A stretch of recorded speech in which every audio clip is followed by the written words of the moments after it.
Мексика – это уже давно не только текила и кактусы. В 2025 году это один из самых востребованных хабов для айтишников, предпринимателей и тех, кто хочет получить сильный паспорт в кратчайшие сроки. Но есть проблема – правила игры изменились, и заехать сюда просто туристом на полгода, а потом переобуться больше не получится. Сегодня я пошагово разберу, как легально переехать в Мексику в 2026 году, какие есть варианты, сколько денег у вас должно быть на счету и почему рождение ребенка здесь – это буквально чит-код на всю жизнь. Досмотрите это видео до конца, там я расскажу, как проще всего получить временный вид на жительство, если все остальные варианты вам не подходят. Давай только без этих отступлений. Договорились?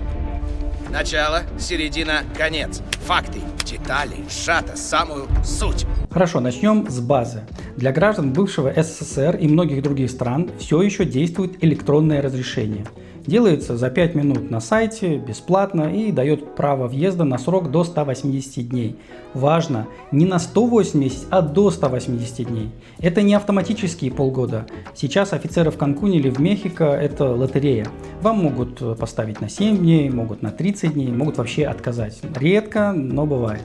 Совет. Чтобы получить заветные 180 дней, у вас на руках должны быть оплаченная бронь отеля, обратный билет, настоящий билет, не бронь.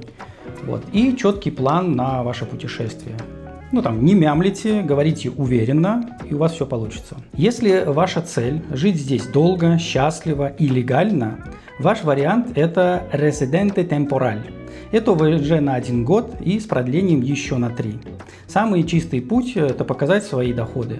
В 2026 году цифры примерно такие. Доход нужно показать около $4100 в месяц за последние полгода. Это должна быть удаленная работа или дивиденды. В реальности, конечно, желательно больше, с запасом. Сбережения. Если дохода у вас нет, то покажите выписку со счета, где за последние 12 месяцев лежит от $68 тысяч. На практике лучше $100 тысяч.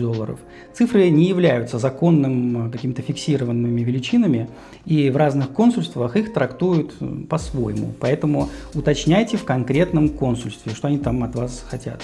Важный момент. Этот процесс начинается не в Мексике. Нельзя просто приехать по турвизе и переобуться здесь уже на месте в Мексике. Мексика так не работает. Вы записываетесь в консульство в другой стране, например, в Ереване, Белграде или в Стамбуле, получаете визу в паспорт и потом уже летите в Мексику, меняете ее на карту резидента.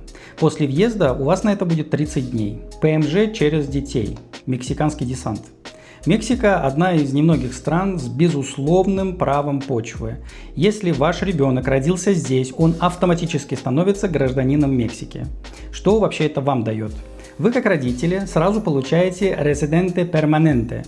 Вам не нужно ждать 4 года, не нужно доказывать свои доходы, а всего через 2 года жизни в стране вы тоже можете подаваться на гражданство. Это все, конечно, происходит не автоматически и придется побегать. Но главное, у вас будет основание. Паспорт Мексики, кстати, дает безвиз в Шенген, в Великобританию и упрощенную визу в США на 10 лет. А вообще безвиз в более чем 150 стран мира. Кроме того, позволяет иметь двойное гражданство. Смена статуса. Семейные узы, брак с гражданином или резидентом Мексики – это тоже рабочий вариант. Сразу вам дается ПМЖ и гражданство всего через 2 года. Но учтите, проверки на фиктивность брака здесь тоже случаются, будьте аккуратны. Рабочая виза. Если вас нанимает мексиканская компания, вы получаете временный вид на жительство.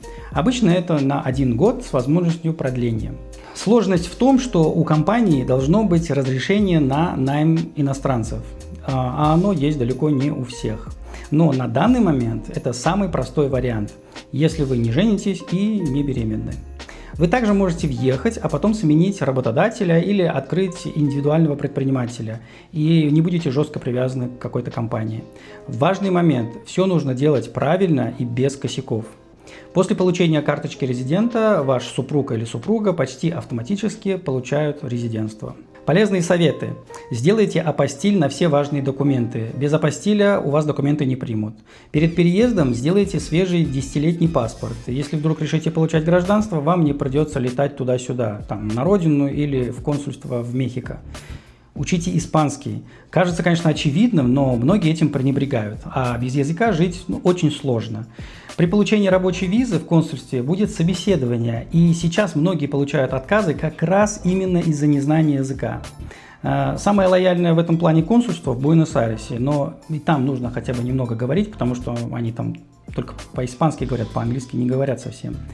Не надо пугаться испанского, вам достаточно выучить 300-500 слов и типовые вопросы с ответами.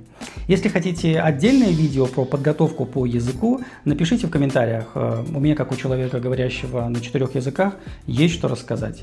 Мексика сейчас страна возможностей, особенно для тех, кто строит софт, бизнес, на глобальный рынок работает. Да и бюрократия, конечно, она есть, но понятно, если вы разбираетесь в системе.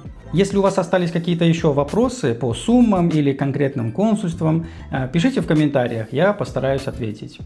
В следующем видео я расскажу, сколько на самом деле стоит жизнь в Мексике, конкретно в Плая-дель-Кармен. И как обычно, увидимся на новом месте.